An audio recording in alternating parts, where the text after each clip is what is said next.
So what's up wrestle fans, welcome to wrestle X bulletin. तो guys welcome है आपका wrestling updates की एक और नए वीडियो में, और बिना टाइम वेस्ट किए बढ़ते हैं अपनी पहली अपडेट की तरफ।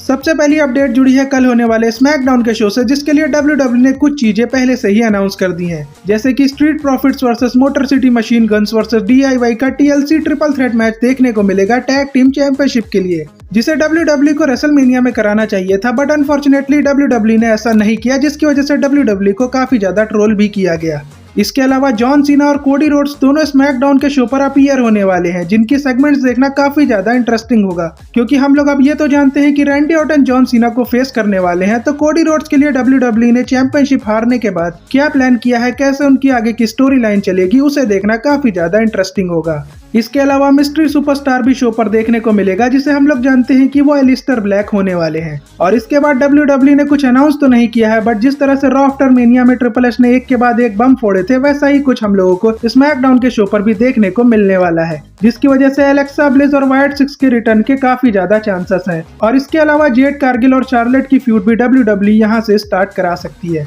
बाकी इसके अलावा कई और सरप्राइजेस भी हम लोगों को शो पर देखने को मिल सकते हैं, जिसकी वजह से इस वीक की स्मैकडाउन का शो मिस करने लायक तो बिल्कुल भी नहीं है। अगली अपडेट जुड़ी है डर्टी डोमिनिक मिस्टीरियो के फेस टर्न से। तो गाइज रेसलमेनिया में इंटरकॉन्टिनेंटल चैंपियनशिप जीतने के बाद डोमिनिक को क्राउड जिस तरह से सपोर्ट कर रहा है, उसे देखते हुए कई फैंस का मानना है कि डोमिनिक मिस्टीरियो का फेस टर्न होने वाला है। और इसके बारे में जब डोमिनिक मिस्टीरियो से पूछा गया तो डोमिनिक ने कहा कि अभी ऐसे कोई भी प्लान्स नहीं है, बट अगर फैंस उन्हें इसी तरह से बेबी फेस वाला रिएक्शन देंगे तो WWE को मजबूरन उनका बेबी फेस टर्न कराना पड़ेगा, जिसके लिए डोमिनिक पूरी तरह से रेडी भी हैं, क्योंकि वो एक टीम प्लेयर हैं और वो अपने कैरेक्टर के लिए हर तरह का रोल करने के लिए तैयार हैं। तो भाई डोमिनिक मिस्टीरियो की बातों से तो लग रहा है कि वो फेस टर्न के लिए रेडी हैं। बस देखना ये होगा कि फैंस के आगे झुककर WWE कितनी जल्दी डोमिनिक का फेस टर्न कराती है, या फिर ऐसा ना हो कि WWE डोमिनिक से फिर कोई ऐसी हरकत करवा दे जिसकी वजह से फैंस उन्हें दोबारा बू करने लगे, क्योंकि स्टोरी लाइन के अकॉर्डिंग अभी तो नहीं लगता है कि डोमिनिक का इतनी जल्दी फेस टर्न होने वाला है। अगली अपडेट जुड़ी है WWE से रिलीज हुए सुपरस्टार सेड्रिक अलेक्जेंडर से, जो बहुत जल्द AEW को ज्वाइन करने वाले हैं। ऐसा इसलिए क्योंकि उनका 90 डेज का क्लॉज खत्म होने वाला है, और AEW ने बॉबी लैशली की फैक्शन हर्ट सिंडिकेट की स्टोरी लाइन में भी ऐसा दिखाना स्टार्ट कर दिया है कि उसमें कोई नया बंदा आकर जुड़ने वाला है, जिससे ये क्लियर है कि सेड्रिक अलेक्जेंडर बहुत जल्द बॉबी लैशली, MVP और शेल्टन बेंजामिन को ज्वाइन करके एक बार फिर से हर्ट बिजनेस को रीयूनाइट करने वाले हैं AEW में। नेक्स्ट अपडेट रिलेटेड है रेसलमेनिया 41 से। तो भाई रेसलमेनिया 41 की बुकिंग को लेकर फैंस के अलग अलग रिएक्शन हम लोगों को देखने को मिल रहे हैं, जिसमें कई लोगों का मानना यह है कि रेसलमेनिया हिट थी और कई लोगों के लिए रेसलमेनिया फ्लॉप थी। बट अब नेटफ्लिक्स ने खुद अपने स्टैट रिलीज कर दिए हैं, जिसने ये क्लियर कर दिया है कि रेसलमेनिया 41 कहां पर स्टैंड करती है, और इस लिस्ट को आप स्क्रीन पर भी देख सकते हो, जिससे ये पता लगता है कि रेसलमेनिया वाले दिन नेटफ्लिक्स के टॉप 10 ग्लोबल शोज में रेसलमेनिया का नाम नहीं है, जिससे ये कहना गलत नहीं होगा कि रेसलमेनिया से जैसा एक्सपेक्ट किया था वैसा शो ने परफॉर्म नहीं किया है, और इसी वजह से इस बार की रेसलमेनिया को नेटफ्लिक्स के नजरिए से फ्लॉप कहना गलत नहीं होगा। बाकी आपके हिसाब से इस बार का रेसलमेनिया का शो कैसा था, उसे आप कमेंट करके जरूर बताना।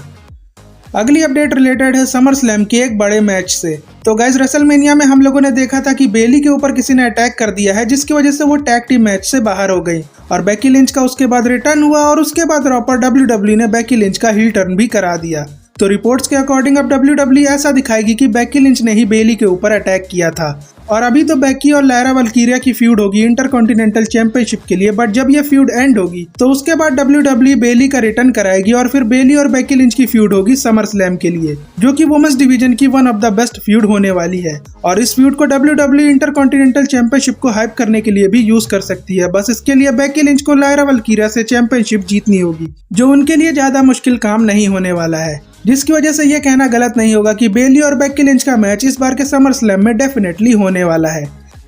अब बढ़ते हैं अपनी फाइनल अपडेट की तरफ, जो जुड़ी है पॉल हेमन की न्यू फैक्शन से। तो गाइज रेसलमेनिया में पॉल हेमन का सेथ रॉलिंस को ज्वाइन करना तो सबने प्रेडिक्ट कर लिया था, बट किसी ने ये नहीं सोचा था कि ब्रॉन ब्रेकर भी पॉल हेमन और सेथ रॉलिंस को ज्वाइन करने वाले हैं, जिसकी वजह से रिपोर्ट्स ऐसी आ रही हैं कि ये फैक्शन अभी और भी बड़ी होने वाली है, और इसमें कम से कम एक सुपरस्टार तो और ऐड होगा। और ये न्यू सुपरस्टार कौन हो सकता है उससे रिलेटेड एक अपडेट डेव मेल्ट्जर ने शेयर की है, जिसके अकॉर्डिंग ऑस्टिन थ्योरी के सबसे ज्यादा चांसेस हैं कि वो पॉल हेमन की फैक्शन को ज्वाइन करेंगे, जिसके बाद ये फैक्शन ट्रिपल एच की इवोल्यूशन फैक्शन जैसी दिखाई देगी। और इसके सभी सुपरस्टार्स के पास एक न एक टाइम पर रॉ की सारी चैंपियनशिप भी होंगी, यानी कि ये कहना गलत नहीं होगा कि इस फैक्शन को जो बंदा ज्वाइन करेगा उसके करियर की पूरी तरह से काया पलट होने वाली है। और अगर ट्रिपल एच ऑस्टिन थ्योरी को फ्यूचर स्टार बनाना चाहते हैं तो ऑस्टिन थ्योरी ही बेस्ट पिक होंगे इस फैक्शन के लिए। बाकी आपके हिसाब से ऑस्टिन थ्योरी की जगह किस सुपरस्टार को पॉल हेमन की फैक्शन में मौका देना चाहिए, उसका नाम कमेंट करके जरूर बताना। और इसी के साथ आज की रेसलिंग अपडेट्स यहीं पर एंड होती है, बट जाने से पहले अगर आप WWE फैन हो तो चैनल को जरूर सब्सक्राइब कर लेना